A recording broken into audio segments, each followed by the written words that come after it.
Se si cerca sul dizionario la parola bellezza, è la qualità capace di appagare l'animo attraverso i sensi, divenendo oggetto di meritata e degna contemplazione. Benvenuti a Irsina.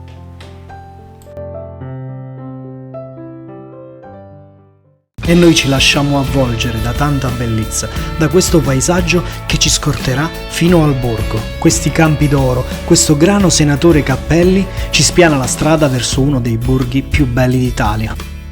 L'attuale Irsina fu conosciuta fino al 1895 con il nome di Monte Peloso. Più volte i membri della Pro Loco hanno continuato ad appellarsi a questo nome, con un calore e un affetto profondo.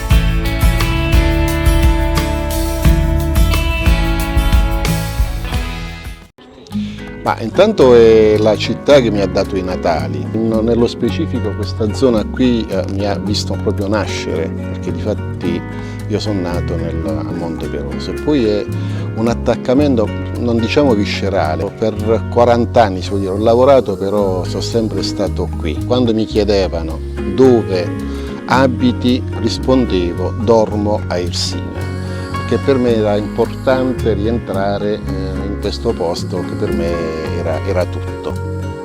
E adesso andiamo a scoprire la chiesa di Santa Maria Assunta, Duomo di Irsina e concattedrale dell'Arcidiocesi Matera-Irsina.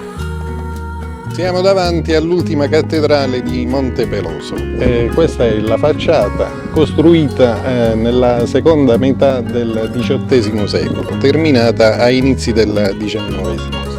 Prese il posto della vecchia cattedrale di probabile forma romanica, costruita già intorno al XII-XIII secolo, quando Monte Peloso aveva già la sua cattedrale scolpita.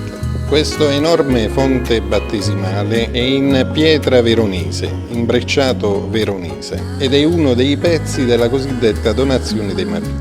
De Mabilia era un prete originario di Monte Peloso che andò a fare il rettore di una chiesa di Padova, la chiesa di Sant'Annino. Per sua devozione portò il braccio di Santa Eufemia, la reliquia di Santa Eufemia, e portò una serie di opere d'arte. Questa statua rappresenta Santa Eufemia. Santa Eufemia è la protettrice prima di Monte Peloso di Irsina Ancorata. È una statua a grandezza naturale ed è in pietra di Nanto. Varie attribuzioni, due principali. La prima che attribuisce questa statua niente di meno che ad Andrea Mantegna, la seconda a Pietro Lombardo.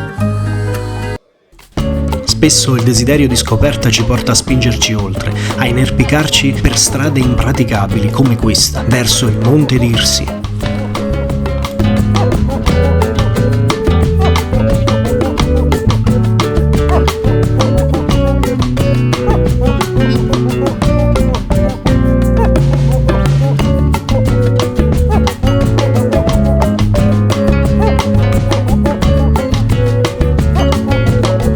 Spazi aperti ne abbiamo visti tanti e inerpicarci qua sopra è stato veramente duro, ma ne valsa la pena perché il territorio qui è stupendo e ci ha regalato squarci di rara bellezza. Ci troviamo sul Monte d'Irsi, davanti alla chiesa di Santa Maria d'Irsi. È un esempio veramente notevole di stratificazione nel tempo dei manufatti. Qui prima vi era una villa romana. Successivamente nel 1133, a seguito della distruzione di Monte Peloso e conseguente distruzione del vescovato di Monte Peloso, il re Ruggero II di Sicilia decise di donare tutta la mensa vescovile di Monte Peloso a dei monaci francesi, dei monaci della Cesie della Regola di San Roberto, i quali hanno costruito un priorato abitato da monaci.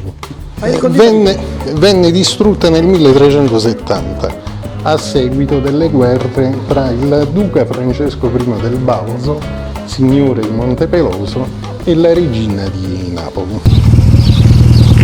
Oh bene, andò, dove mi hai portato? Che ne so, andò, il navigatore mi diceva qua. Si vede che non avete sbagliato, siete in un luogo abitato. Che bello. Questo è il Borgo Taccone, fondato dalla riforma rondiaria negli anni 50, progettato dall'architetto Plinio Marconi, un veronese. Plinio Marconi è stato un grande dell'urbanistica della metà del Novecento. In particolare la chiesa è degna di attenzione, adesso versa in uno stato di totale abbandono. È singolare come tanta bellezza sia inondata di questo assordante abbandono. Paesaggio dove la cosa che molti non notano ma che dovrebbero notare è che non ci sono confini, non è tracciato, è tutto un insieme che ti dà il senso di libertà. Ciò che dà il confine è dato da un albero. Comunque in ogni caso noi confini qua non ne troviamo in tutti e 26-27 mila ettari di terreno, perché non dimentichiamo che Irsina è sotto vincolo paesaggistico interamente tutta Irsina. Voglio ringraziare la Proloco d'Irsina per avermi accompagnato in questa motoscoperta, dal presidente Silvano al vice Calzone e al segretario Catena. Mi hanno mostrato la meraviglia di un territorio, ma anche lo stato di abbandono in cui pezzi della nostra cultura versano.